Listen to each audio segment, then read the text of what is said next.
এই ভিডিওটাতে আমরা কেমিস্ট্রির প্রধান যে ৩টে শাখা বা ব্রাঞ্চ রয়েছে তার মধ্যে বিশেষভাবে আলোচিত একটি শাখা অর্গানিক কেমিস্ট্রি নিয়ে সামান্য কিছু কথা জানবো বলতে অর্গানিক কেমিস্ট্রি কি, অর্গানিক শব্দটা কেন জড়িয়ে রয়েছে, অর্গানিক কেমিস্ট্রিতে কার্বনের গুরুত্বই বা কতটা, হাইড্রোকার্বন কি, সব কার্বনযুক্ত কম্পাউন্ডকেই আমরা অর্গানিক কম্পাউন্ড বলে থাকি, আর সামান্য কিছু কিছু জিনিস। ভিডিওটি শুরুতেই বোধহয় বললাম অর্গানিক কেমিস্ট্রি বা জৈব রসায়ন রসায়নের মূল ৩টি শাখার একটি শাখা। জীব বা জীবন সম্পর্কে কিছু বোঝাতে গেলেই আমরা অর্গানিক শব্দটা ব্যবহার করে থাকি।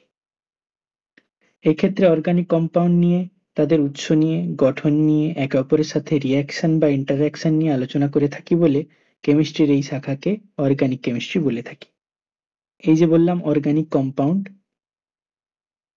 এই অর্গানিক কম্পাউন্ডগুলো সাধারণত উদ্ভিদ, প্রাণী, পেট্রোলিয়াম জাতীয় কোনো দ্রব্য, কাঠ এই সমস্ত জিনিস থেকে পেয়ে থাকি বলে এদেরকে অর্গানিক কম্পাউন্ড বলা হয়ে থাকে। যেমন ধরুন আমাদের রোজকারের কথাবার্তায় উঠে আসা কার্বোহাইড্রেট, প্রোটিন, ফ্যাট, যাদের আমরা লিপিড নামেও চিনে থাকি, ডিএনএ, এরা প্রত্যেকেই কিন্তু এক একটি অর্গানিক কম্পাউন্ড। প্রতিটি অর্গানিক কম্পাউন্ডই কার্বন আর হাইড্রোজেন নিয়ে তৈরি হয়ে থাকে বলে এদেরকে আমরা হাইড্রোকার্বন নামেও চিনে থাকি।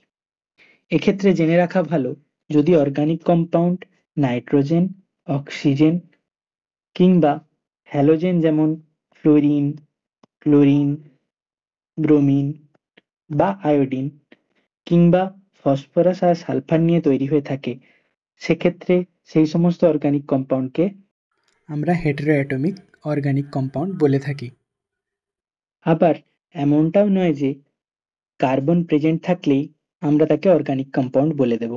যেমন ধরুন কার্বনের oxide, metallic carbonate, metal cyanide, metal carbide, এদের আমরা কোনো মতেই অর্গানিক কম্পাউন্ড বলতে পারি না। এরা প্রত্যেকেই এক একটি ইনঅর্গানিক কম্পাউন্ড, যদিও এদের মধ্যে কার্বন প্রেজেন্ট থাকে। নিচের একটি কোশ্চেনে বলা রয়েছে which of the following compounds are not organic?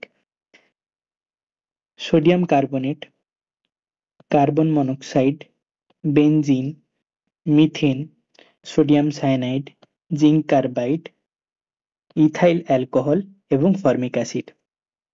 আমরা একটু আগেই জেনেছি metallic carbonate, metallic carbide, metallic cyanide, কার্বনের অক্সাইড, এরা কোনোটি অর্গানিক কম্পাউন্ড হতে পারে না। এরা প্রত্যেকে এক একটি ইনঅর্গানিক কম্পাউন্ড। সুতরাং সেক্ষেত্রে সি অপশনটি ঠিক হবে।